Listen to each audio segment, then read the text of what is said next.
Bonjour à tous, aujourd'hui on se retrouve pour une nouvelle vidéo qui vous expliquera quelles sont les obligations pour les défibrillateurs automatisés externes, DAE, en 2023. Chaque année en France, on compte entre 40 000 et 50 000 décès liés à un malaise cardiaque survenu subitement. Ces accidents sont bien trop nombreux et pourraient être largement évités par l'installation et le bon fonctionnement de défibrillateurs automatisés externes appelés DAE.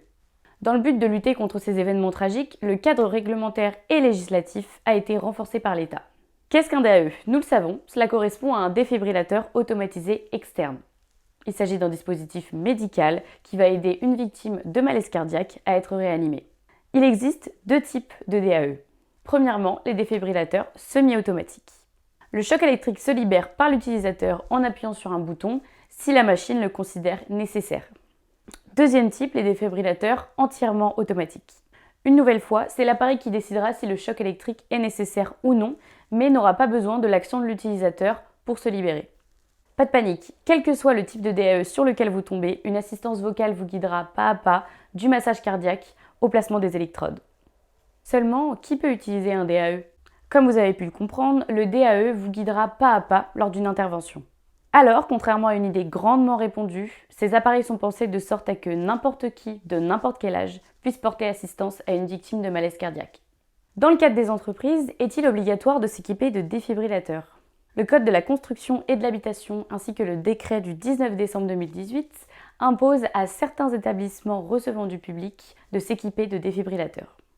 Tout établissement recevant du public est organisé en 5 catégories. Il ne vous manque plus qu'à savoir à laquelle vous correspondez. Au 1er janvier 2022, certains ERP de catégorie 5 sont soumis à l'obligation de posséder un défibrillateur automatisé externe.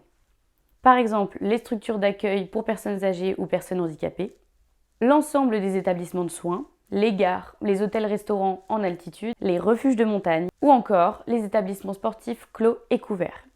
Plus généralement, la loi oblige les ERP de catégorie 1 à 3 à posséder un DAE.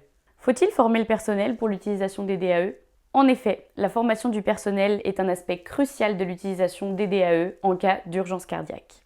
Veillez à ce que votre personnel soit formé à l'utilisation des DAE, mais également aux procédures à suivre en cas d'urgence cardiaque. Maintenant, parlons de la maintenance de ces défibrillateurs. En effet, les composants peuvent s'user avec le temps et perdre en efficacité. Les établissements doivent suivre les recommandations des fabricants de manière à garantir la fiabilité et l'efficacité du DAE. Concernant la vérification générale périodique des DAE, elle est à faire annuellement.